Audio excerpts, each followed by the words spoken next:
TET પરીક્ષામાંથી મુક્તિની માંગ સાથે શિક્ષકોએ પ્રતિક ધરણા કર્યા હતા. સાથે જ જિલ્લા કલેક્ટરને આવેદનપત્ર આપી રજૂઆત કરી હતી. સુપ્રીમ કોર્ટના આદેશ બાદ વર્ષ 2010 પહેલા નિમણૂક પામેલા શિક્ષકોને પણ ટેટ પરીક્ષા ફરજિયાત બનાવવામાં આવતા રાજ્યભરના શિક્ષકોમાં ચિંતા વ્યાપી છે. વડોદરા જિલ્લા પ્રાથમિક શિક્ષણ સંઘના આગેવાનો અને શિક્ષકો 2 કલાકના પ્રતિક ધરણા ઉપર બેઠા હતા.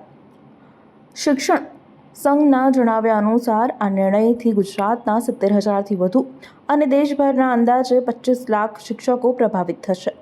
શિક્ષકોનું કહેવું છે કે ભરતી સમયે જરૂરી તમામ લાયકાતો અને પરીક્ષાઓ પાસ કર્યા બાદ વર્ષોના અનુભવ પછી ફરીથી લેખિત પરીક્ષા લેવી યોગ્ય નથી. આ મુદ્દે શિક્ષકોએ વડોદરા કલેક્ટર મારફતે કેન્દ્રીય શિક્ષણ મંત્રી ધર્મેન્દ્ર પ્રધાન અને સ્થાનિક સાંસદોને આવેદનપત્ર પાઠવી ટેટમાંથી મુક્તિ આપવા માટે માંગ કરી હતી. સાથે જ આગામી સંસદ સત્રમાં કાયદામાં જરૂરી સુધાર લાવવાની અપીલ પણ કરવામાં આવી છે. જયમીન પટેલ, મહામંત્રી ગુજરાત રાજ્ય પ્રાથમિક શિક્ષક સંઘ અને વડોદરા જિલ્લા પ્રાથમિક શિક્ષક સંઘ. આજે ટેટ પરીક્ષાની મુક્તિ માટેના ધરણાનું આયોજન છે. સુપ્રીમ કોર્ટ દ્વારા સપ્ટેમ્બર 2025માં એક ચુકાદો આપવામાં આવ્યો કે 2010 પહેલાંના જે કર્મચારીઓ એટલે કે શિક્ષકો જોડાયેલા છે તમામ શિક્ષકોને ફરજિયાત ટેટ પરીક્ષા આપવી પડશે. જો એ ટેટ પરીક્ષા પાસ નહીં કરે તો એમને શરૂઆતના પગાર ધોરણમાં ઉતારી દેવામાં આવશે અથવા તેમને નોકરીમાંથી કાઢી મૂકવામાં આવશે. અને એના વિરુદ્ધની અંદર અમે સુપ્રીમ કોર્ટમાં પણ અમારી યાચિકા જાહેર કરવામાં આવી હતી. All India primary teachers federation દ્વારા પણ એ અમારી યાચિકા કાઢી નાખવામાં આવી છે. આવનારા દિવસોમાં ચોમાસું સત્ર જ્યારે સંસદમાં શરૂ થવાનું છે ત્યારે અમે આજે આ કલેક્ટરના માધ્યમથી દેશના શિક્ષણ મંત્રી શ્રી ધર્મેન્દ્ર પ્રધાન સાહેબને આવેદનપત્ર પહોંચાડવાના છે.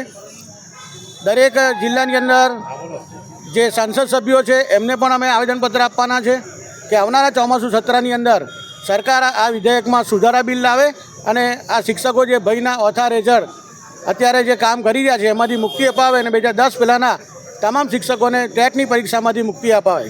કેટલા શિક્ષકો ગુજરાતની અંદર 70,000થી વધારે શિક્ષકોને અસર કરતા છે અને સમગ્ર દેશમાં 25 લાખથી વધારે શિક્ષકોને આ પરીક્ષાની અસર થાય છે.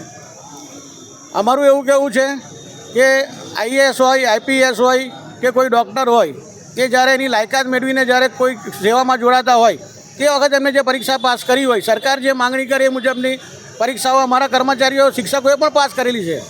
પાછળથી જ્યારે સુધારા થાય અને એની અત્યારે પરીક્ષા લેવામાં આવે, અત્યારે કોઈ DDO સાહેબ કે કલેક્ટર સાહેબની પરીક્ષા જો લેવામાં આવે તો એનો અનુભવ એટલો સારો છે કે બહુ સારું કામ જે તે જિલ્લામાં જે તે જગ્યા પર કરતા જ હોય, પણ એને જ્યારે લેખિત કોઈ પરીક્ષા લેવામાં આવે તો પરિણામ કદાચ સારું ના પણ મળે.